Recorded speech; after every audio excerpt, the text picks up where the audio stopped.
मोहनजोदड़ो वादी सिंध की कदीम तहजीब का एक मरकज़ था। ये लाड़काना से 20 किलोमीटर दूर और सक्खर से 80 किलोमीटर दूर है। ये शहर 2600 कबल मसीह मौजूद था और 1700 कबल मसीह में नामालूम वजूहात के बिना पर ख़त्म हो गया। 1921 का वाक़या है कि राय बहादुर दयाराम सैनी ने हड़प्पा के मकाम पर कदीम तहजीब के चंद आसार पाए। एक साल बाद इसी तरह के आसार राकिल दास बनर्जी को मोहनजोदड़ो की सरजमीन से दस्तयाब हुए।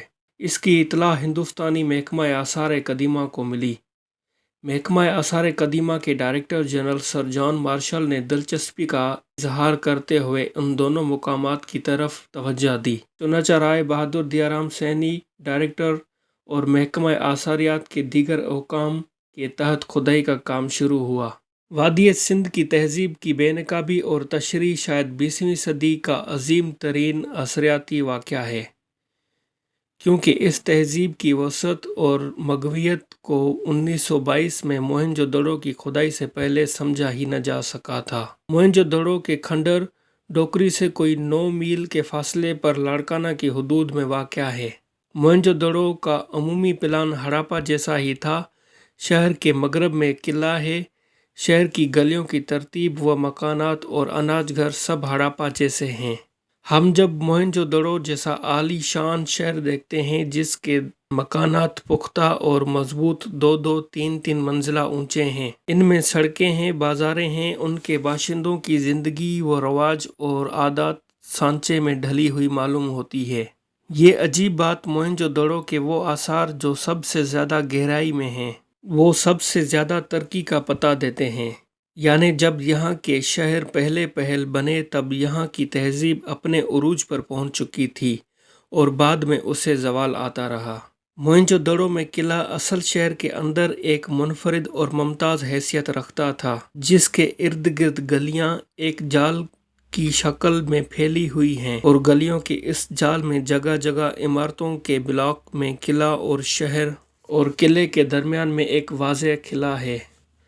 हो सकता है कि शहर के इर्द गिर्द वसी और गहरी खंदक हो जिसमें पानी छोड़ा गया हो, या फिर दरिया का पानी लाया गया हो, या कुदरती तौर पर दरिया की एक शाख ने इसको जजीरे की शक्ल में घेर रखा हो। मोहनजोदड़ो का किला एक टीले पर वाक़े है जो ज़मीन की सतह से 20 फुट ऊंचा है।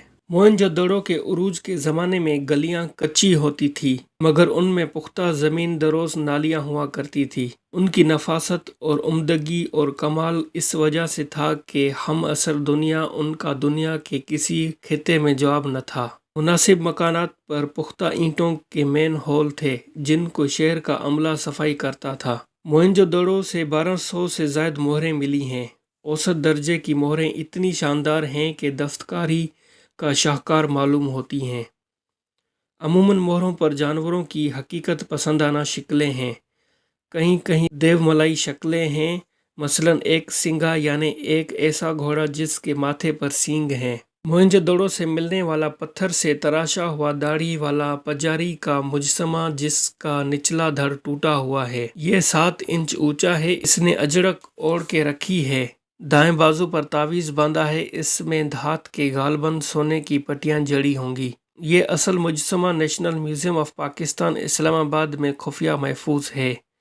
नुमाइश के लिए नकल रखी गई है। मोहनजोदड़ो में एक नाश्ती लड़की का मुजस्समा मिला है जो एक घर में सतह ज़मीन से 6 फुट 4 इंच नीचे मदफून था। ये एक कमसन फनकारा है जो खुशी से चूर जेवरात में लदी जामे शराब इसके हाथ में लिए बरहाना रक्स कर रही है। कांसी का ये असल मुजस्समा national museum of India Delhi में है। मिट्टी की बहुत सारी मूर्तियां भी मिली हैं जिनमें इंसानी मूर्तियां भी हैं और हैवानी मूर्तियां भी हैं। उन पर अमूमन सुर्ख रंग चढ़ाया गया है और बाज पर पॉलिश की गई है। मोहनजोदड़ो में बहुत सी जगहों पर तहरीरें लिखी हुई हैं जिनको दुनिया के माहिरीन ने पढ़ने की कोशिश की है, लेकिन खातिर ख्वाह कामयाबी नहीं मिली। उनमें कुल 5000 से ज़्यादा तहरीरें हैं जो मुख्तलिफ मोहरों, टीकों और बर्तनों पर सबत हैं। कुछ लोगों का ख्याल है कि ये कबीलों के नाम या खुतबात या किसी तिजारती इदारे या मज़हब या तिजारत के नाम हैं। 27 मई 1980 کو پیرس میں اقوام متحدہ کی تعلیمی، سائنسی اور ثقافتی تنظیم یونیسکو نے اس کے تحفظ کے فنڈ کی بحالی کے ابتدائی معاہدے پر اتفاق کیا۔ اس منصوبے میں متعدد ممالک کی مدد سے حصہ لیا گیا۔